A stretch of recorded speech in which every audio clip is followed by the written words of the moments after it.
Assalamualaikum warahmatullahi wabarakatuh. Kami dari Fustek 29. Di sini kami akan mempresentasikan pitching kami yang mengambil final project Jangan Yaitu dunia pendidikan, di mana isu yang kami ambil adalah pembulian. Di sini kami membuat suatu website yang bernama Safe Space Squad, yaitu pelaporan perhubungan. Kelompok ini beranggotakan oleh 2 tim, yaitu Tegar Zulfikri dari teknik komputer yang memiliki interest dan skill pada full stack developer dan juga backend development. Lalu saya, yaitu Nelo Munjida dari teknik informatika yang mempunyai interest dan juga skill pada UI UX designer dan juga skill pada front-end development. Lalu identifikasi masalah dan faktor-faktor yang terlibat dalam suatu situasi ini, di mana masalah yang kita identifikasi adalah kurangnya penggunaan website pelaporan perhubungan. Di sini ada beberapa faktornya, yaitu yang pertama, manajemen website, yaitu tata letak yang tidak intuitif, lalu kesadaran pengguna dalam kurangnya edukasi tentang perhubungan dan ketakutan dalam retaliasi, lalu dukungan dan respon dalam kurangnya dukungan dan sumber daya, lalu perlindungan privasi di mana kekhawatiran atas privasi, lalu faktor lingkungan sekolah atau komunitas di mana kurangnya dukungan dari sekolah atau institusi terkait, dan terakhir yaitu aksesibilitas dalam keterbatasan akses internet atau perangkat.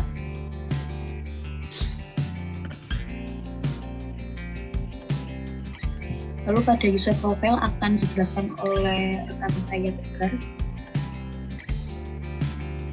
Oke, baiklah. Untuk selanjutnya, user profile dari final project kami, Safe Space Squad. Yang pertama adalah korban. Di sini korban adalah seseorang yang sedang atau pernah mengalami perundungan. Kemudian korban tersebut juga membutuhkan dukungan dan bantuan pelaporan bullying. Yang kedua adalah orang tua. Di sini orang tua memiliki peran untuk edukasi parenting mengenai pengenalan bullying, kemudian membutuhkan dukungan dan bantuan pelaporan bullying juga yang dialami oleh anaknya. Selanjutnya, yang ketiga, saksi perundungan atau bystander. Di sini saksi yang akan didapatkan oleh pelaku perundungan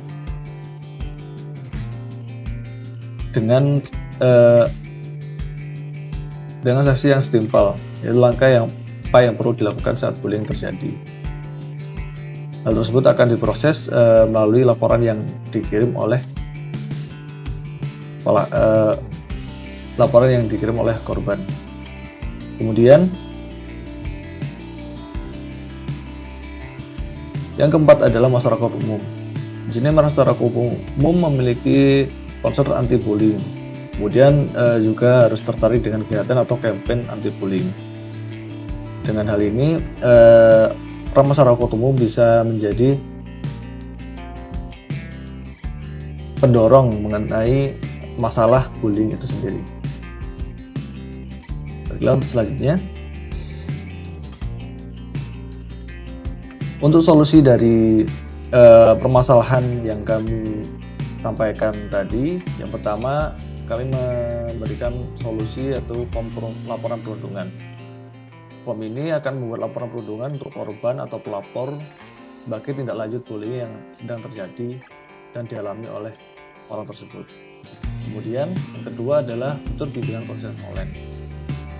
Dalam fitur ini, dalam website akan terdapat personal chat yang bertujuan menjadi sesi bimbingan konseling online yang dapat dilakukan oleh korban, pelaku, bystander, atau orang tua untuk melakukan bullying atau mengetahui informasi pantauan korban. Kemudian yang ketiga adalah aksesibilitas edukasi bullying. Dalam website kami akan menyediakan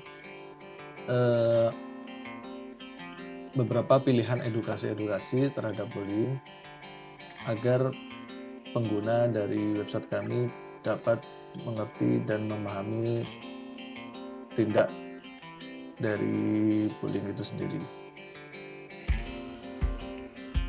Yang keempat adalah informasi kegiatan anti bullying. Di samping dari edukasi bullying tersebut, website kami akan menampilkan berbagai macam informasi mengenai pencegahan atau penanganan bullying baik secara online ataupun offline. Hal tersebut bisa dilakukan melalui event-event yang akan ditampilkan di dalam website kami. Baiklah, untuk selanjutnya akan disampaikan lagi oleh teman saya.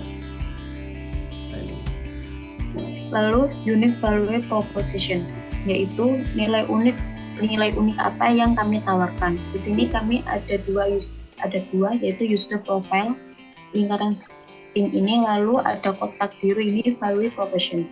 Di sini user profile memiliki gains, customer job, dan pains, di mana gains ini memiliki keuntungan yang ingin didapatkan dari pelanggan, misalnya keamanan data, bantuan, dan dukungan. Dalam customer job ini, mereka menginginkan kemampuan atau masalah yang ingin dihadapi oleh pelanggan, di mana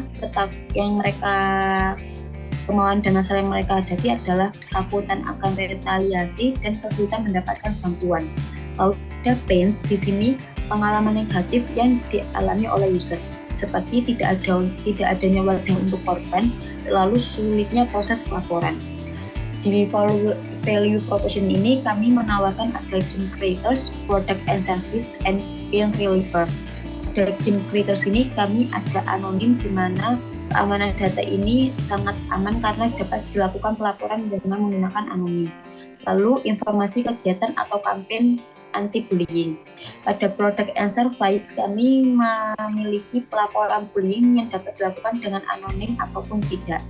Lalu pada pain reliever kami memiliki konsultasi online bersama konselor untuk para korban dan laporan ditangani langsung oleh ahlinya. Lalu platform berbagi cerita bagi para korban. Selanjutnya pada alur kerja ini, user yang hendak melakukan pelaporan bullying lalu mengisi form laporan bullying. Setelah itu, user akan menunggu validasi dari admin terkait laporan bullying, dan yang terakhir untuk menindaklanjutinya maka akan menerima pesan dan melakukan konsultasi bersama para ahlinya.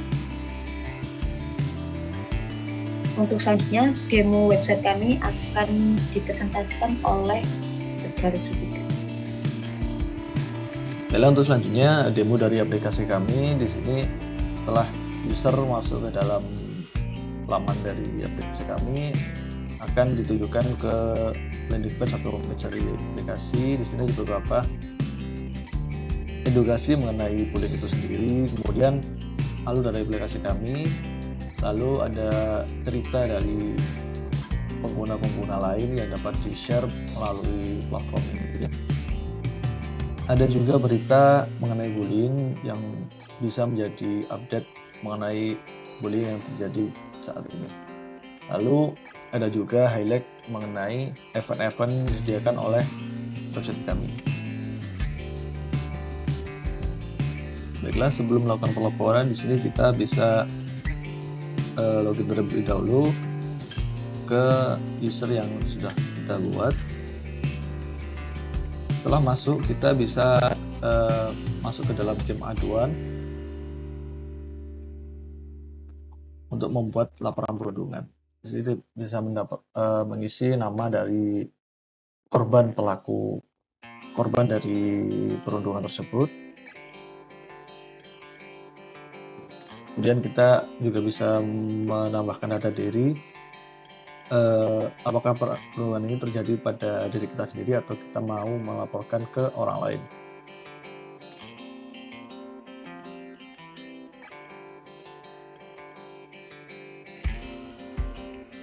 Kemudian selanjutnya tanggal kejadian dari kegiatan tersebut. Lalu tingkatan pembulian, terjadi ada 3 tingkatan, ringan, sedang, dan berat. Deskripsi, kita bisa menambahkan deskripsi dari kegiatan bullying apa yang didapatkan terhadap kita.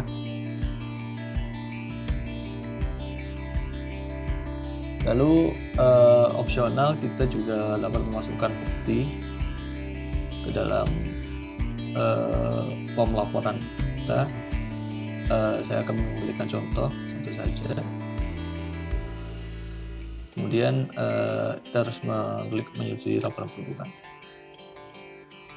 Selanjutnya, setelah kita klik kirim, laporan terkirim dengan selamat. Kemudian untuk bagian profil, kita bisa masuk dashboard ke dalam pesan. Secara otomatis dari admin akan mengirimkan pesan secara otomatis menjadi pembuka dari laporan tersebut, dan kita bisa mengirim pesan tersebut kembali untuk membahasnya. Inilah demo dari aplikasi kami. Mungkin selanjutnya bisa dilanjutkan ke teman saya, Nela. Terima kasih kepada Tegar telah mendemokan website kami. Lalu tim kami, apakah tindak lanjut dan next action dari kami? Di sini kita ada 3 tindak lanjut, yaitu yang pertama, kolaborasi dengan institusi pendidikan dan penegak hukum, di mana bekerja sama dengan sekolah, lembaga kesehatan mental, dan lembaga pemerintah untuk meningkatkan efektivitas dalam menangani laporan perhubungan. Yang kedua, evaluasi dan peningkatan. Melakukan evaluasi berkala terhadap proses pelaporan dan respons terhadap laporan, serta menggunakan umpan balik dari pengguna untuk meningkatkan sistem dan pelayanan yang disediakan. Yang terakhir, komitmen pada pencegahan, di mana fokus upaya untuk pencegahan perhubungan melalui program edukasi, kerjasama dengan sekolah, dan pendekatan proaktif lainnya. Berikut adalah presentasi pitching dari kelompok kami. Semoga website ini dapat bermanfaat untuk orang-orang di sekitar kita. Terima kasih apabila ada salah kata menggunakan. Wassalamualaikum warahmatullahi wabarakatuh.